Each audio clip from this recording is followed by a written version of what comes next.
senator hides behind a Senate resolution, this is reprehensible. It seems to me the basic problem in both cases is about the same.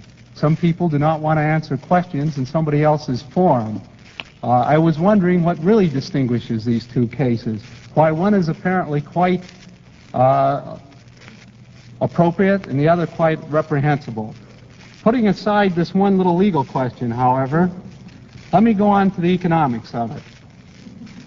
What I'd like to talk about in particular is the role of Mr. Hoffa and of his Teamsters Union in the longer run economic development of the transportation industry in the United States.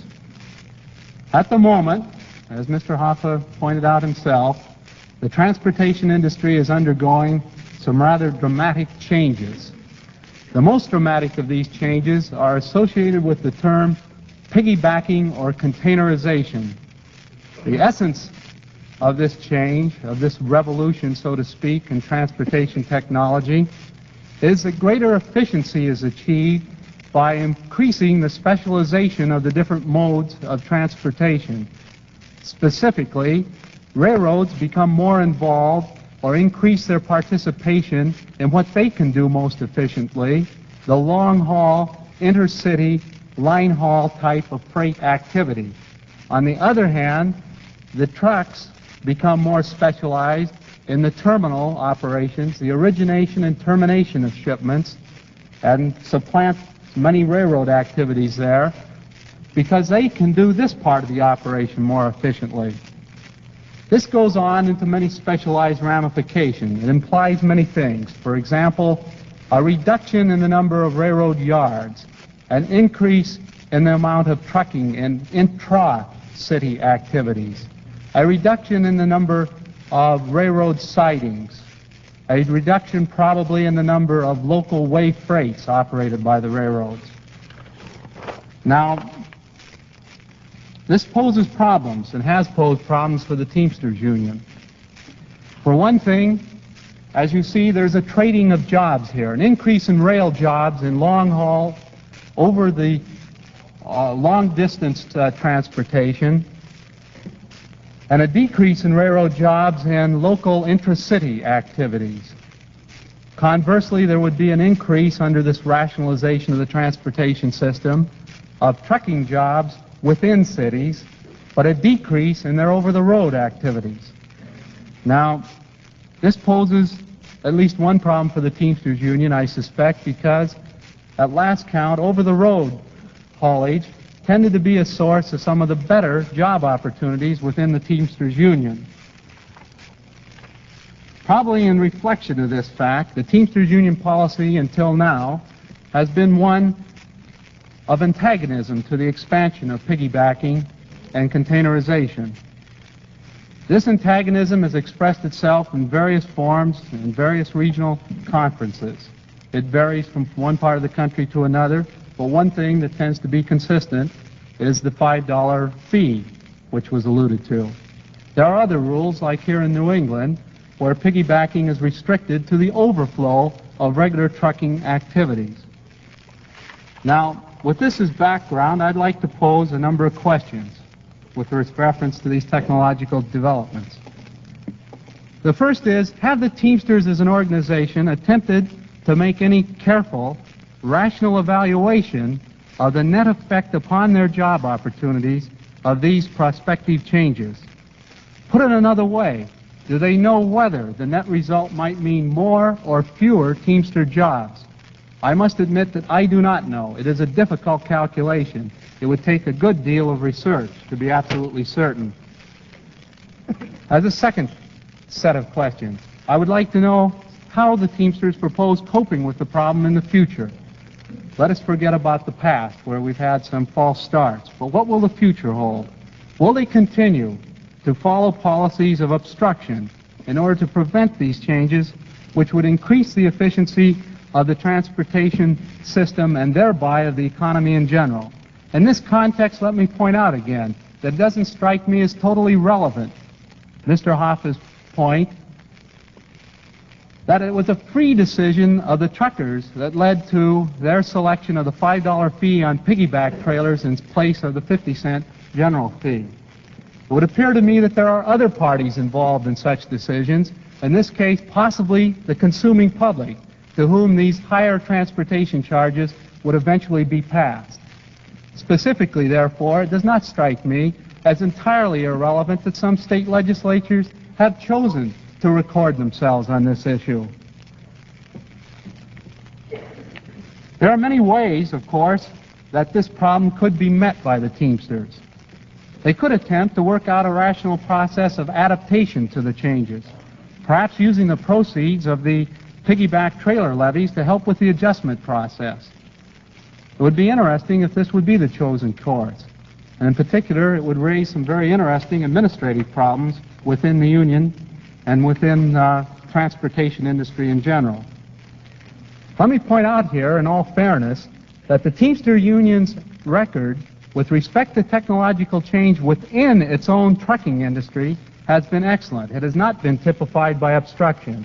The obstruction has only occurred when they've encountered this new form of intermodal competition.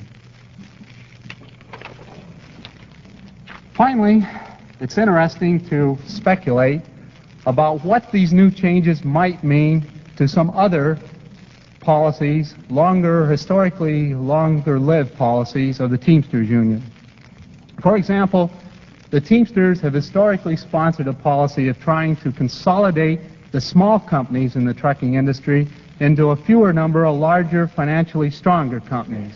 As part of this program, they've helped with various moves to try and have trucking companies listed on the public stock exchanges and in other activities of this kind. On the whole, I can see no reason why this isn't to be commended. The question arises, though, whether this desire for larger-scale trucking concerns will have the same priority or desirability in union policy if long-haul, over-the-road trucking becomes of lesser importance. I pose this question. Well, in summary, then, besides my legal question, I have three questions. The first would be, has the union, the Teamsters Union, really made a careful evaluation of the importance of these prospective changes in technology and transportation? Secondly, what will be the reaction of the union to these changes in the future? Will it adapt or will it obstruct? And thirdly, what are the implications of these developments for other established union policies? Thank you.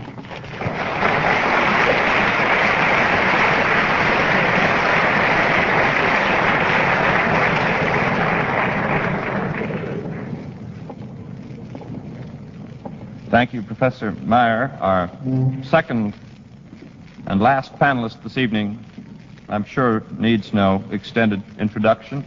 Professor John T. Dunlop, head of the Economics Department at Harvard, has a long and very distinguished career both in the practical and in the scholarly side of labor relations. He's been a member, a chairman, a vice chairman, impartial arbitrator on more commissions, committees, public groups of various sorts than could possibly be repeated here.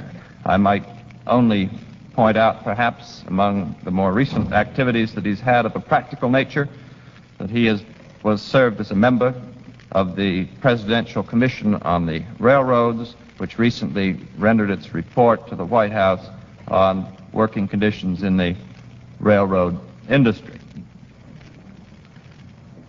Somewhere amid all these practical activities, Professor Dunlop has also had time to write some of the most distinguished books in the area of labor relations, so that by any standard he stands eminently qualified to add his comments to what has been said already with regard to Mr. Hoffa's speech. So again, without further ado, let me turn you over to Professor Dunlop.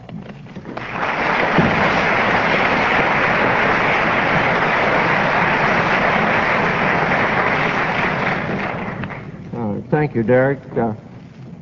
Ladies and gentlemen, and Jimmy, I won't take much time tonight because I think under these circumstances you want mainly to have the opportunity to ask our guests some questions of your own. I therefore will take the time only to ask you, Jimmy, 3 questions on which I think you might comment. And they are perhaps the kinds of questions others in this room might not ask you. I'm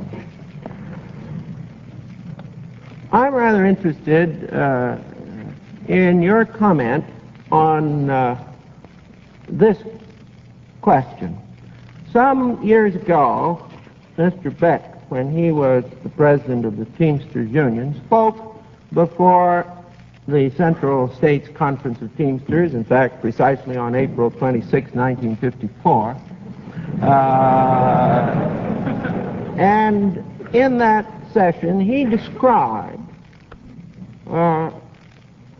at least in part, I don't purport to say this was necessarily his full philosophy about the Teamsters Union, but he, in this paragraph, which I would like to read, set forth at least a philosophy about the purpose of the Teamsters Union. I would like you to comment on this philosophy and tell me to what extent yours is the same and to what extent yours is different. And I now quote. Mr. Beck said, "The people," in speaking to the Central Conference, "the people in front of me tonight and the millions whom you have the honor to represent constitute the greatest force for good we have in this country. They do not own bakeries or laundries or department stores or dairies or newspapers. They do not own great farms. There is only one thing in God's world they own: their labor. They join our union for only one purpose." This is the question. To sell their labor for the highest price they can get, consistent with their organized strength to sell, and under the terms and conditions of the marketplace. This international union and its various subdivisions, its local unions, is the machinery of our people to sell that labor. What do you think about that? To what extent is that a full statement? How would your view be the same or different? That's the first question. The second question I'd like to ask you is this. You had some years of experience with the institution of the monitors that you mentioned. I'm curious to know whether you think the institution of the monitors was inherently a bad idea, or whether its results happened to be largely the result of particular people who subsequently took it over after the initial start, and whether, in your view, it had a potential for good to meet some of the problems that then existed. What is your view about the institution as a potentiality? The third question I have, I'm sure, will reveal my own bias in some matters, but I cannot take the occasion to be on this platform with so many, at least aspiring members of the bar, without asking you the question as an economist. What do you think of the legal profession in its handling of labor management affairs? And what advice would you give to lawyers who would aspire to success in the field of labor management affairs?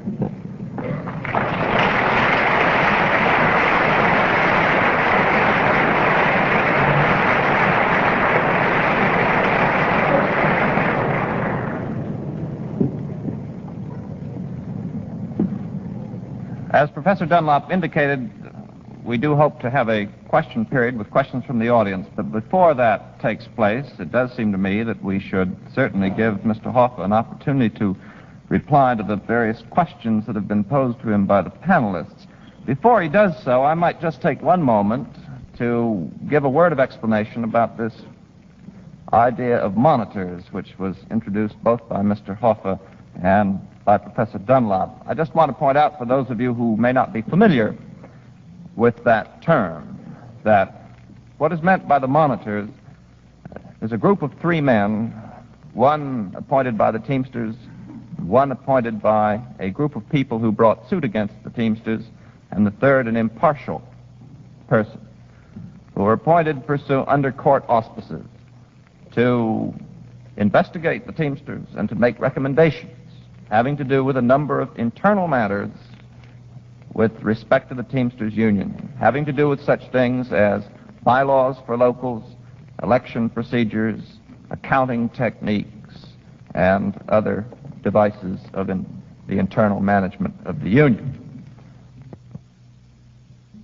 And as Mr. Hoffa mentioned, some 3 years later, the Teamster monitors disbanded without, as anybody being able to see that enormous amount, to put it mildly, had been accomplished during the intervening period. With that brief word of explanation, let me turn the meeting back to Mr. Hoffa to give such comments as he may to the questions that have been posed.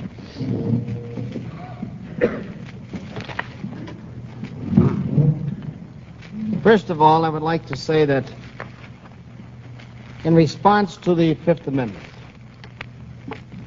I don't believe that anybody can fail to distinguish the difference between an investigation and a criminal trial.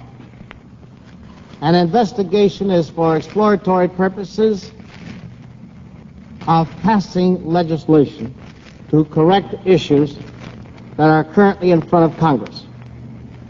A criminal trial is the determination as to whether an individual is guilty or innocent of a crime, which can place him in jail. Now, certainly, every individual, both senators and the balance of the American people, if they distinguish themselves separately from them, I didn't know they were, have a right to any constitutional privilege that all Americans are entitled to. And if a senator took the Fifth Amendment in front of an investigating committee, that's one thing. Perfectly right, within keeping. If he had no opportunity to review the questions, research the questions, and come prepared to answer. But when it comes to a criminal trial that grew out of an investigation where there is alleged impropriety, based upon accusations without a right of cross-examination,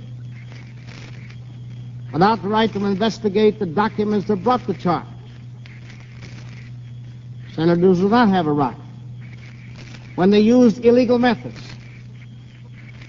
to gain that information, to hide behind a senatorial fifth, when it can jeopardize the liberty of any one American in this country. And so there is a distinction between an investigation and a criminal trial, a distinction between the question of procedural aspects as ruled in the Jinx case by the United States Supreme Court, where they said it was necessary for those who accuse to produce all documents and come forth and testify from those documents so that the accused will have a right of cross-examination. That's the only distinction I make.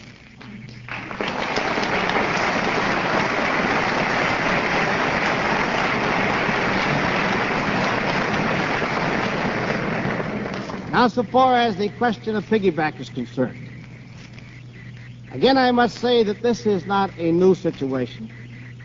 Piggyback in 1932 was used on the Great Lakes by carrying trailers on top of cargo-carrying vessels. It was used by the railroads Burlington and Rock Island, 1932, 37. And when we placed the piggyback provision in our contract, we very carefully, on page 74 of Article 46, clearly indicated that those carriers that had been engaged in piggyback prior to the negotiation of the 1961 contract, hauling strictly commodity freight on bill of lading by railroads, were exempted, because it was taking nothing from the driver of road equipment. We very carefully said in this contract, in the second paragraph on the same page, that we recognize that piggyback or any other forms of economic transportation should be used in the United States where practical and convenient and in keeping with good common sense. And so you must recognize in the year of 1935, Commissioner Snow held the first hearing in Chicago, and then the Interstate Commerce Commission Act was passed covering trucks. And the individuals who received their grandfather rights by proving that they had used the highways in certain geographical areas of the United States were given a license to operate that equipment as road equipment without the right of ownership of rail, without the right of ownership of water transportation or air transportation, and were given the unrestricted right of protection of the United States government against competition from going in unless they could prove convenience and necessity on those same routes. And having that license by the United States government was our position. Since the drivers had earned seniority status, many of them at the age where they would be retiring, because our pension is $200 a month at age 60 with 20 years service, we decided that we would not allow the companies to lay off the drivers irrespective of their seniority status. Rather, we would recognize the growth of transportation. We would recognize the change of transportation and simply place in this contract, which I likewise will leave for study in your classes, the fact that those employers engaged in truck operations could use rail facilities for piggybacking or containerization for overflow freight, for increased volume of freight, but they had to protect the existing drivers that were then on the seniority board so that they would be able to reap the benefits of having brought many of these carriers from one truck to the tremendous size they are today.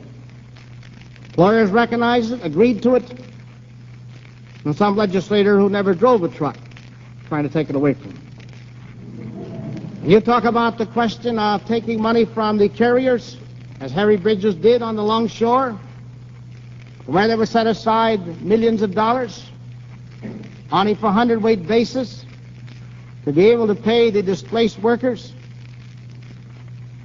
We disagreed with it, even though we were part and parcel of helping to get it by the economic strength of our organization pledged to his. So if we, on the other hand, are protesting the $5 fee, then you would have to talk about so much a mile for every mile equipment rolled in the United States.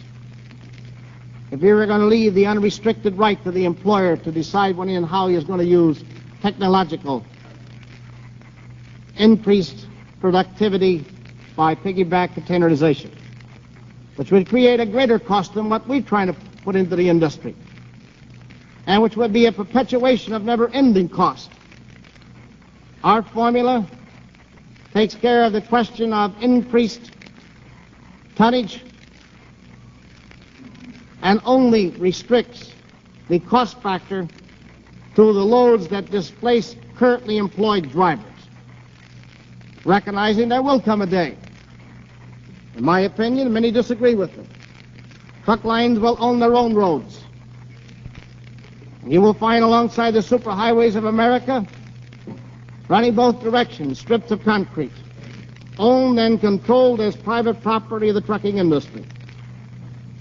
You will find, in my opinion, before we're too many years old, a belt line between major cities of the United States where trailers, not tractor trailers, but trailers, will be running up and down and shuttled off as you used to shuttle off boxcars at switch tracks. Now, so far as lawyers are concerned, there are many, many fine labor lawyers on the employer's side. And I say that advisedly because the only time the lawyer interferes in collective bargaining is on the employer's side. Unions do not allow their lawyers to take control of negotiations. Unions do not allow the lawyers to formulate policy. They have the lawyers for drafting purposes, presentation in court, and the function that is normally assigned to a lawyer. And so I say that employers generally have the lawyers we deal with on a basis of collective bargaining. And I will say that in our industry, the employers have learned a lesson. Where lawyers are not allowed in our negotiations, where lawyers are not allowed to sit except when they're called upon for legal advice in our settlement of grievances. And there were lawyers recognizing that this is a complex business. Stay out of it. Wherever they come in, try to interfere, there's trouble.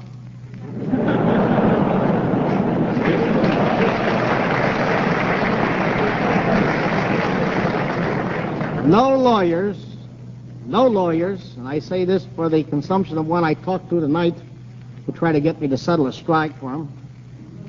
No lawyer should ever excite his employer that he has found a new way to be the union, because it doesn't work. So, John, lawyers are all right in court. They're all right as draftsmen. When I read the reports that some lawyers drafted recently, then I must say that they should stay away from the bargaining table and let human beings who are involved with the trade take care of the trouble.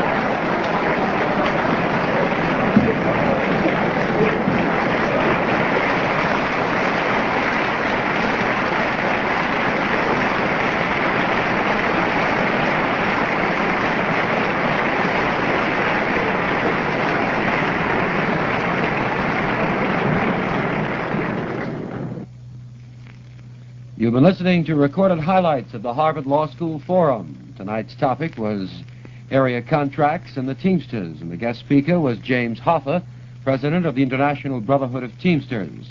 The panel members included Professor John T. Dunlop, Professor John R. Meyer of Harvard University.